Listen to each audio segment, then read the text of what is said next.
Let's talk about how the back gets injured. An obvious reason is trauma. Things like falling, car accidents, and direct blows cause back injury. What I want to focus on is that chronic back pain, that pain that just won't go away and keeps coming back. Remember the guy that hurt his back while lifting the heavy box? His injury actually started weeks and months ago. The muscles that go up and down your back work hard to keep you standing straight and keep you moving. His back had been working overtime to make up for the weaker stomach muscles. The act of lifting, well, was the straw that broke the camel's back. The back can give up at any time, while you're walking, exercising, lifting, and even sitting down. Of course, even if you do exercise your stomach muscles, you can still overexert your back to the point of pain. In some people, changes in the bones and curves of the spine occur over the years. This can irritate nerves and ligaments, facet joints, and muscles that cause back pain. Other contributors to chronic low back pain include stress, job type, and smoking.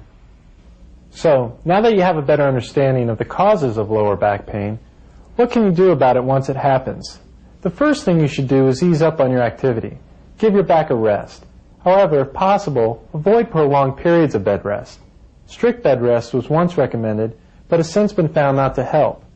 Try to continue a routine activity, just ease up a bit. Avoid lifting heavy objects for 10 to 14 days. So what about medicines? There are many different over-the-counter brand name medications that are useful for lower back pain. These break down into two basic types: acetaminophen and NSAIDs such as ibuprofen, naproxen, and aspirin. Acetaminophen and NSAIDs can be taken together. Read the labels carefully, and if you are pregnant or have any questions, speak to your primary care physician.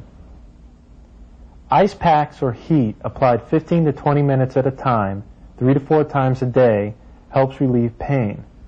Alternate and experiment with ice packs or heat to optimize your relief.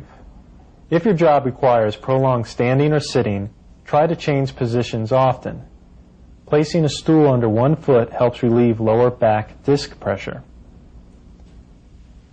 When lying down or going to sleep, lay on your back and place a pillow or two under your knees. Another technique is to lay on your side with a pillow between your knees. This will help relieve stress off your lower back. It's important to try these things first. Sometimes the pain is too much or different from your usual back pain. When should you go see your primary care physician? Here's a list of triggers or red flags that may indicate you need to see a physician and possibly need an X-ray. You are over 50 years old. You have numbness or weakness in your legs or feet.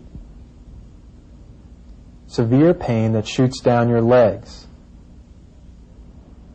You've ever had cancer or tuberculosis. You have unexplained weight loss. You've abused drugs or alcohol. You have fever. Your pain lasts more than a month. You have associated abdominal or testicular pain. If you lose bowel or bladder function. So how can you avoid back pain in the first place? Well, proper lifting technique is essential. First, you want to face the object you're about to lift. Then bend at the knees, pick it up, turn, face where you're going to place the object, and set it down. Never lift and twist at the same time. A very important part of preventing back pain is to strengthen your stomach. Bent knee sit-ups or crunches are appropriate. Spending a few times a week strengthening your stomach can help prevent months and years of back pain. If you are overweight, it's helpful to lose a few pounds. If you have any underlying medical conditions or need help getting started on an exercise program, consult your primary care physician.